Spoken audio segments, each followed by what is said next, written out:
we're going to transition from that to something that doesn't sound similar at all. Uh, so half of France's nuclear reactors are either shut down or in maintenance. And that seems like a kind of a troublesome thing to have happen at this time in history. Tell me a little bit more about that, Matt. Yeah, well, this is just something that I read recently, and I thought it was interesting timing because it's, I mean, it seems like when it rains, it pours for a lot of the stuff. But European energy prices are sky high compared to what we have in the U.S. Um, like U.S. is starting to creep up there too, because like one of our other notes that we talking about was um, the US natural gas price is at like $9 MCF now, and it was under 3 2 years ago. So that's pretty interesting. So you like our domestic supply, um, about 5% of it, I think about 2 years ago, was going overseas, like to exports, and that's up to 15%. So it's basically competing with U.S. Supplies.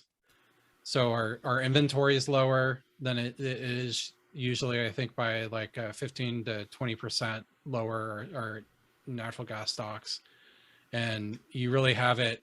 There's been this huge divergence for a long time between the price of natural gas in the US and the Mm-hmm. price in like Asia, that in low days was 20 or 30 bucks. Yeah. So it's having that is interesting because there's a, like we talked about before, it translates to higher energy, electricity, um, heating costs, and it's there's so much going on. Like I'm really kind of, we talked about Roe versus Wade too. Mm-hmm. Um, I'm really interested to see uh, how the midterm elections go this year, because um, before this Roe versus Wade stuff was released, I'm just like, there's not a lot of good stuff happening for the incumbents right now, and it's not like they can back away from it, because it's a lot of it's related to the decisions that they've made to Right. support other countries and other things, and rather focus on domestic issues. Yeah. Um, and and again, as apolitical, I was on Twitter during the last election, the presidential election, and those elections. I'm not on Twitter now. Maybe I need to, so that way Elon Musk can make me money. But one of the things, I have this kind of weird thing I think we've talked about before, where half of the people I follow or half the people I'm friends with on social media are like ultra right conservatives, not just conservatives, but they're just like deep right.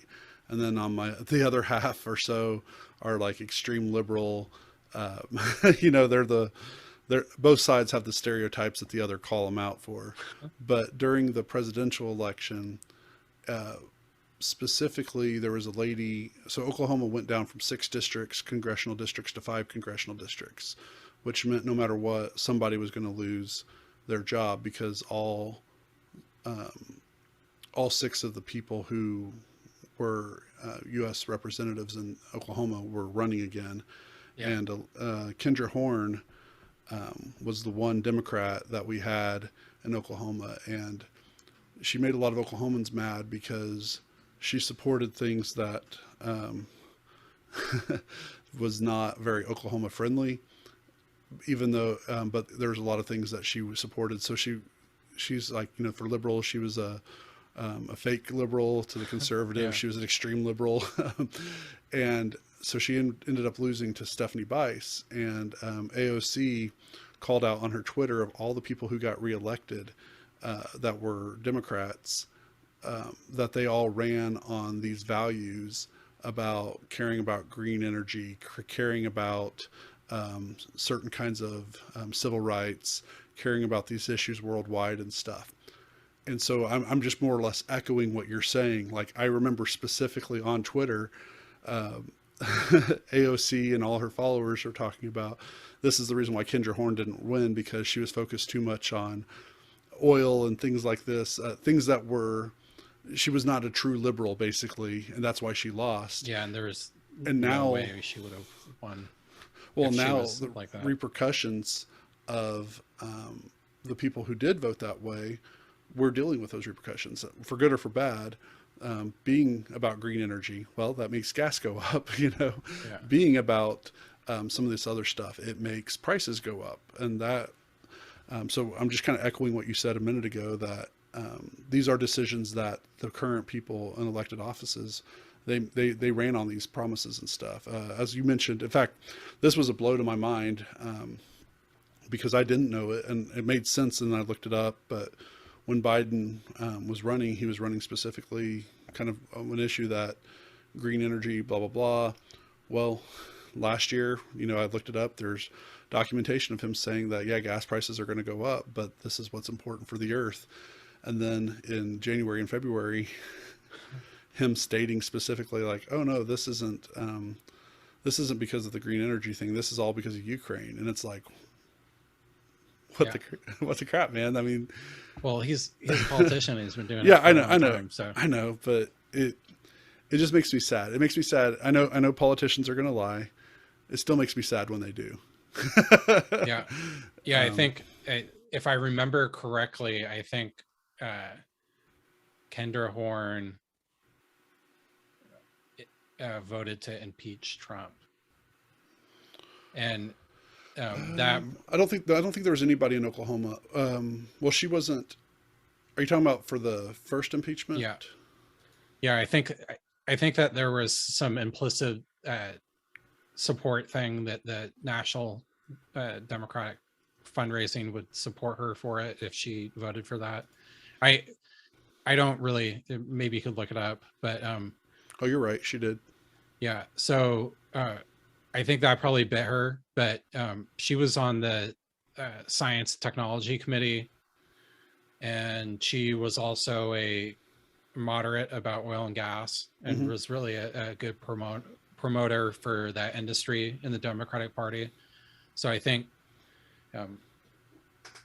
the Democrats lost someone in that election that provided a really important voice that I think in their party they're sorely lacking now.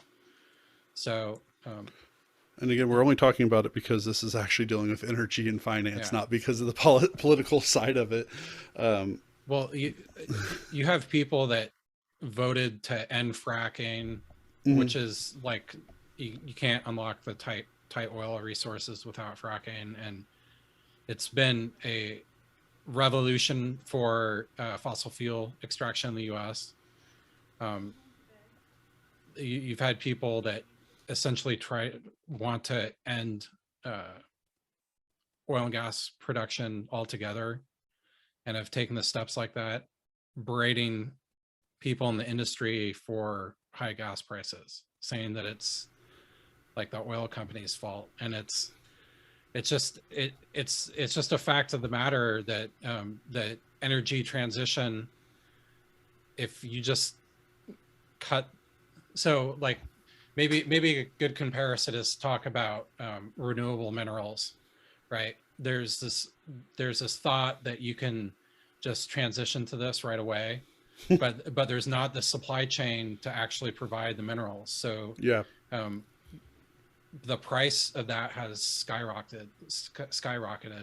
Like I think lithium probably is up 20 times compared to early 2010s. But that's like a huge component, in batteries, like all commodities are way up. And one of the things that we talked about is Eversource. They're a big energy provider in the Northeast. They have 50-50 ownership in a offshore wind field that they've been talking about developing, which was a huge marketed thing that the Biden administration really pushed as being like, well, this is the future. They're in the process of reviewing that now, whether to see if the economics make sense anymore, to see if they actually can go forward on it, just because it's, you know, the market's out of whack. Like Rivian, the electric truck company that went public without ever, or filed for an IPO without ever producing a car, into the commercial market, they their stock price is down like 70%. And I don't remember when they, like 70-80%. I don't know when they IPO'd, but it's been less than 6 months, I believe. And that was the 5th largest IPO of all time. Wow. And they've basically said that they can't get the materials, especially batteries, to produce what they claimed in their IPO filing. So they've already cut production estimates by 50%. It's just a, I think people really understate how interconnected this whole energy thing is, and how you can't just jump manically from one to another. To make it happen, you need actual adults that are competent people in this, and that doesn't exist. So I just don't really see how. I don't really see how it happens like people have been kind of promoting that it's going to happen. So, you know, right. Fear only goes so far. You actually have to build it.